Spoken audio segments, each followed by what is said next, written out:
2021, noticed it after the local government Congress, and we came out and we said, what was going on then was not Congress, was not the will of the people, where they were basically in position at different levels. You're a governor, you're a senator, you're a House of Rep member, and you think you have the power to decide and impose on people your personal choice. I mean, that's not democracy.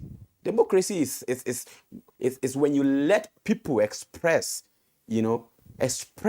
their own choice. I mean, the freedom to choose who they want to lead them. Those were the things we saw from the ward and the local government Congress. And we came out with a public conference. We did press conference, and we wrote a letter to Mr. President, the President of the Senate, the Speaker, our national leader, Asiwaju Bola Ahmed Tinubu, and the Vice President. And we expressed this concern. At every single time when the convention was shifted, we came out and we had a series of press releases. Everything is online. You see all of that. And we gave concern about certain people who were hell-bent on not carrying out the convention. And we gave reasons why they were doing it. It was just for selfish reasons. People who wanted to stop the convention, people wanted to frustrate efforts to reassure Nigerians that truly, truly, the APC is the party to reposition this country. I mean, it's pretty disappointing. I don't find it entertaining. I don't find it, pleasant to watch. So it's not a drama. It's an embarrassment. I have never felt even more embarrassed. I have never felt as embarrassed as this to be a part of an organization such as a big one, like a ruling governing party like the APC, like I've been in the past few weeks. All right, Aliu, thank you very much. Ahmed Sajo, let's bring you in at this time. What are your opening comments on what has been unfolding and what appears also to be a settling storm? Okay, first and foremost, let me premise my discussion on the fact that I'm a member of the Legacy Project Group, which is constituted by Mai Mala Buni, and part of our mandate is actually to promote harmony within the party, and to a large extent we have done that. But let me also say that you do not expect a party that has about 41 million members registered on record and for everybody in that party to have the same views about issues. It's going to be very hard. But right from the very first day this crisis started, I had calls to address 2 or 3 foreign radio stations. And I told them, I said, Mai Mala Buni is the chairman of the caretaker committee. And somebody was saying, look, there was an announcement that has been out there. I said, look, all this announcement will, at the end of the day, that was on the very first day, die down. Mai Mala would still lead this party to a convention. I was also very categorical that the crisis we were facing at that time was not a crisis about personalities per se. It was a crisis about whether the convention would hold or the convention would not hold. And at the end of the day, I posited that the convention would eventually hold because the dangers in the convention were far higher than the dangers of holding the conventions, whatever dangers there could be in holding the convention. I am an optimist, and I am also more of a Chinese, when it comes to thinking of situations like this. The Chinese have a word for crisis. They say it's Weiji. Weiji is made up of 2 words, danger and opportunity. We have seen the danger in the crisis. We've overcome the danger. And I'm telling you, we're going to seize the opportunity that is in it to build a far stronger party. But be that as it may, the optics out there, you can't wish it away. The optics out there in the public space was of a lot of confusion. And at a time when there is a hell lot of crisis from other issues that are unrelated with the political party, the ecosystem is charged. So any little crisis in any other part of the ecosystem could be amplified beyond its own natural, and it's normal. People queuing for fuel, with electricity grid almost having some problems, with issues of food, with the crisis in Ukraine having multiplier effect on other parts of the country, including Nigeria. people are beginning to feel hopeless. So when you say the ruling party is in crisis, it tends to be amplified. It tends to be, look, it's all part of the system. But I think now that Mai Mala is back, the legitimacy of his leadership has been asserted.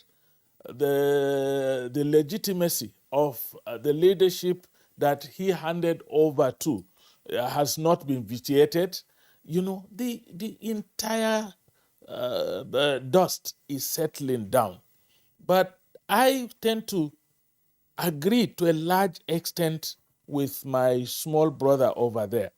Young brother.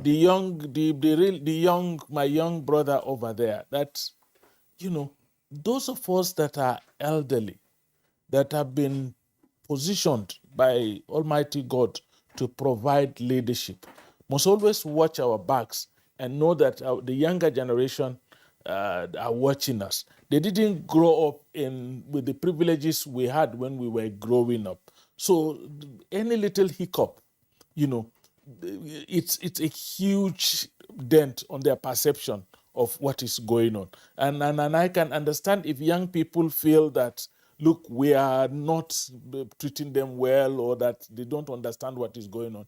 But I think that, like my brother Mazi said, you know, these things are bound to happen in human existence. We always say, you know, in our different situations, that even the tongue and the teeth that live together in the mouth, sometimes there is a disagreement between them. So we know that disagreements are even functions of democracy.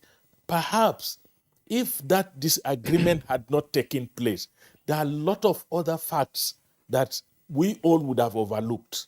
But now everything is on table, and I think we will come out of it very stronger. All right, Ahmed Sajo, thank you very much. The optimistic view that you have expressed is noted. But there are some who point to the deeper meaning of what has been happening and what therefore should happen. The convention is scheduled to take place in 8 days' time.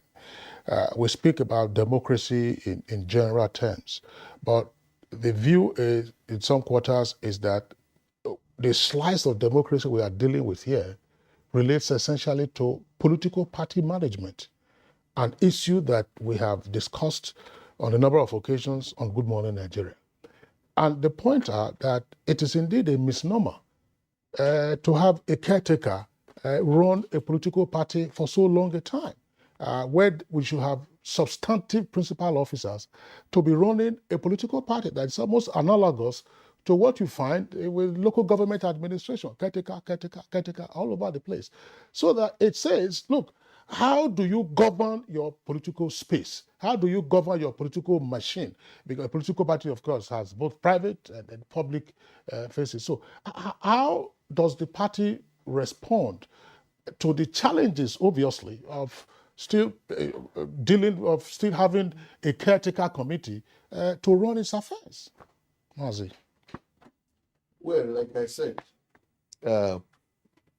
instituting the party political institution is that APC is a marriage of strange bedfellows. He used the word legacy. That's what they call legacy party. And then, of course, you know, these various political parties that constituted what you call APC today had different political journey along the line. And most of them came into APC with it. And that seems to be the foundation of very sharp divide in terms of futuristic expectations of what the ideal party should be and leadership should be. So coming from your own parallel, you want a kind of leadership, you want a kind of administration. And they come to be divergent at that point. And that divergency, based on diversity of political inclination, is what you are calling caretaker. It's manifesting in all fora of the party or entire party organ. And we expect it, though it's not a public thing. But within the party, we know that ideologies, political ambition, political expectation, leadership models differ within the rank. because of the foundational structure of APC. So one man says, this is how I want this thing to be. I cannot have two conventions before the general election. I want to have one convention. The other man said, no, you cannot do that. This man says it's cost implicative. This man said, no, we need to have it now and do another one again.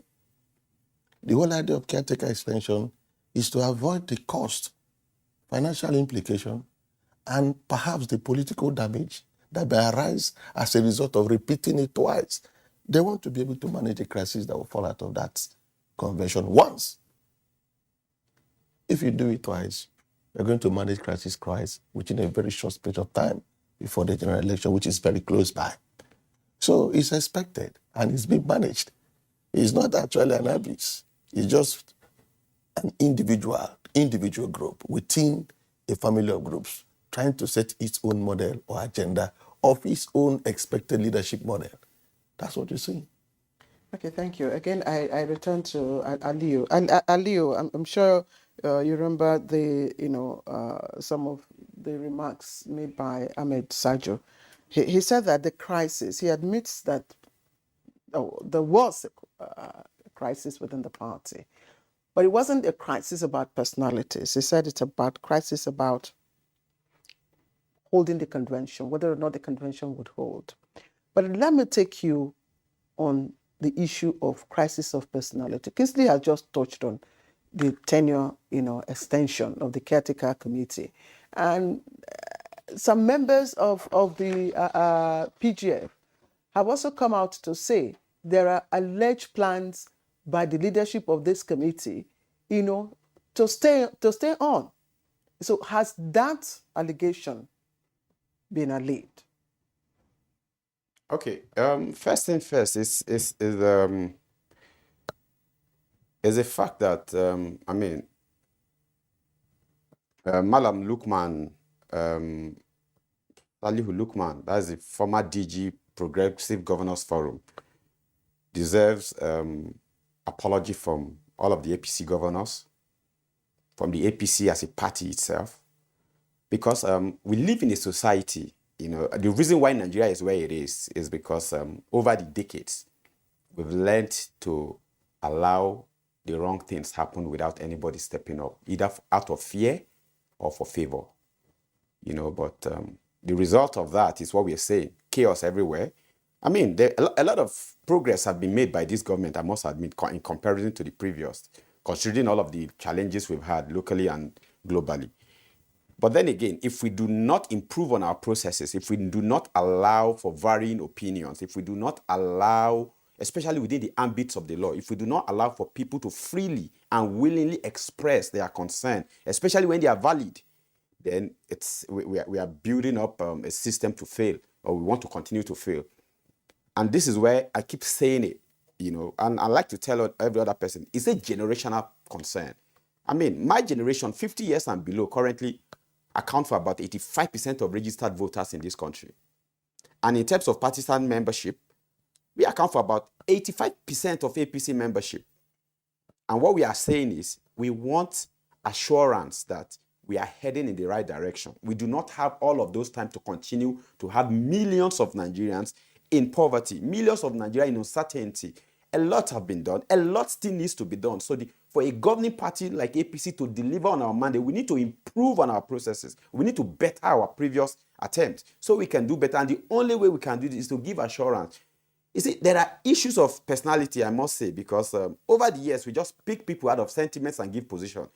I would say without any bias that a lot of people occupy position today that they do not deserve to